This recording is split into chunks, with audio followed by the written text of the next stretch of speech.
Peggy 18.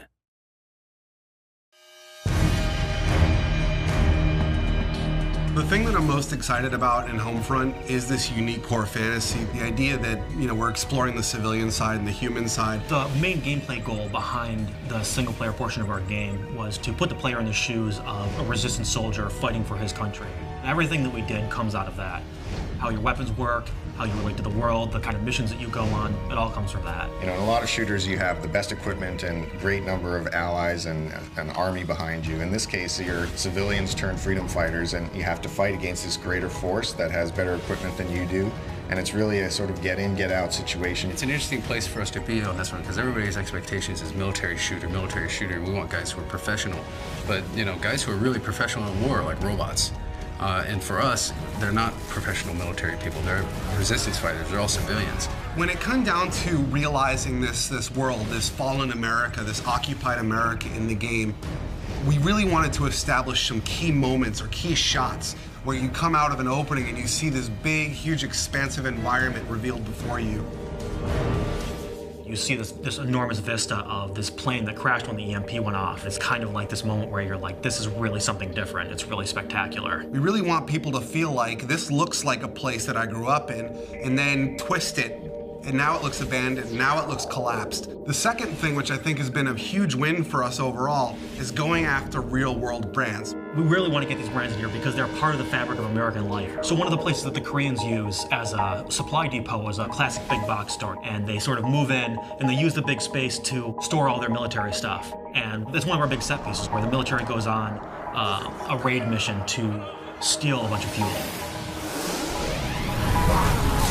Consequence of violence is something that we're focusing on in the game. War is not a pretty thing, and there's not always lots of positive events that come out of it. It's actually very dark and tragic, and we want to show that element in Homefront, which you don't really get in a lot of shooters.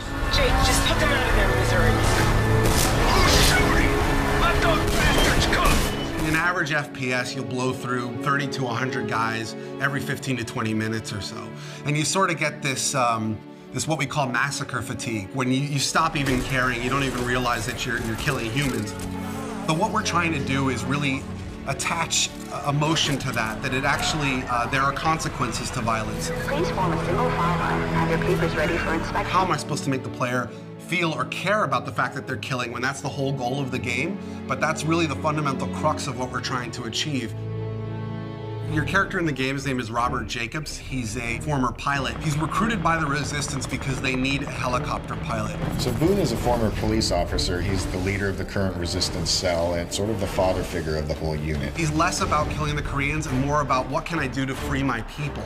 Connor is really the key combat figure of the group. He's a little on the wild side. He's not conventional, but he's really a valuable man to have in a fight. And Rihanna is born and raised in upstate New York. She was kind of the hunter in the wilderness, and she just felt the call to join the Resistance and do whatever she could about it. The final character is Hopper. What makes him really interesting is he's a Korean American, and he has scars on his face from race riots that happened in the early parts of the war. The supporting cast is kind of interesting because you run across all these civilians who have totally different approaches. Some will work with you, some will support you, others might betray you or sell you out, and we create all these kind of neat moments around all these supporting characters. You're a guy who is caught up in this crazy scenario, fighting alongside other people who have no real training. So, you make mistakes. People get shot, people get hurt, people die alongside you. Fighting as a civilian with civilian and in an occupied America, that's really the core of what Homefront's all about, and that's really what we're set to deliver on.